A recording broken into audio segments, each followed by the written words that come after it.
नमस्कार किसान भाइयों, आप सभी का स्वागत है हमारे चैनल वर्ल्ड्स ग्रीन में।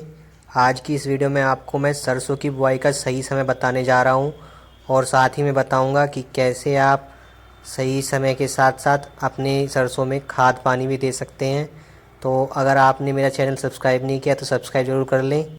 तो देखिए किसान भाइयों, सरसों की बुआई हम 3 चरण में कर सकते हैं।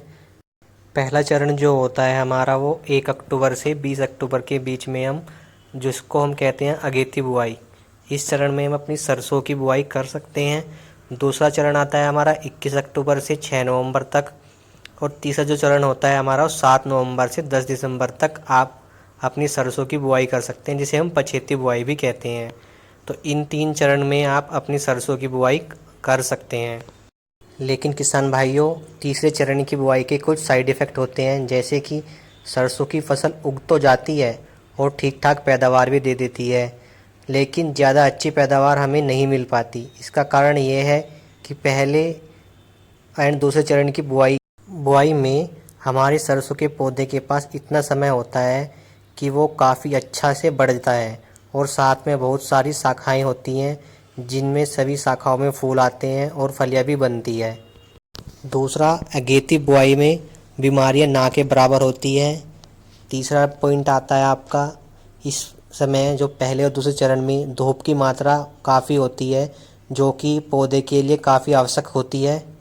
नवंबर तक हमारे पौधे पर फूल बनकर फलियां आनी स्टार्ट हो जाती हैं, इसलिए हमें अगेती फसल से ज़्यादा अच्छी पैदावार मिलती है।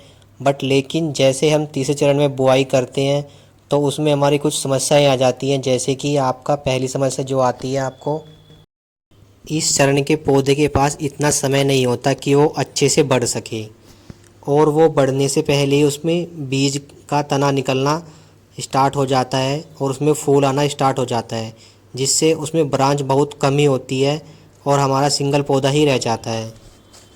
सबसे बड़ी समस्या तब आती है जब हमारा पौधा उगकर लगभग 20 दिसंबर तक पौधे की धूप की मात्राएं कम हो जाती है, जिससे धूप की मात्रा की कमी के कारण पौधे पर अच्छे से फूल बन नहीं पाता और फलियां भी कम ही आती है।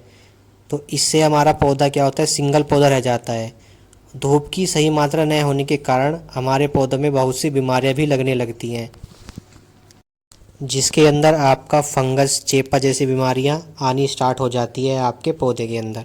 तो दोस्तों, इन प्रॉब्लम से बचने के लिए आप पहले और दूसरे चरण में ही अपनी सरसों की बुआई कर दें और इस तरीके से पहले दूसरे चरण में बुआई करने के बाद अपनी सरसों से ज़्यादा पैदावार लें। धन्यवाद।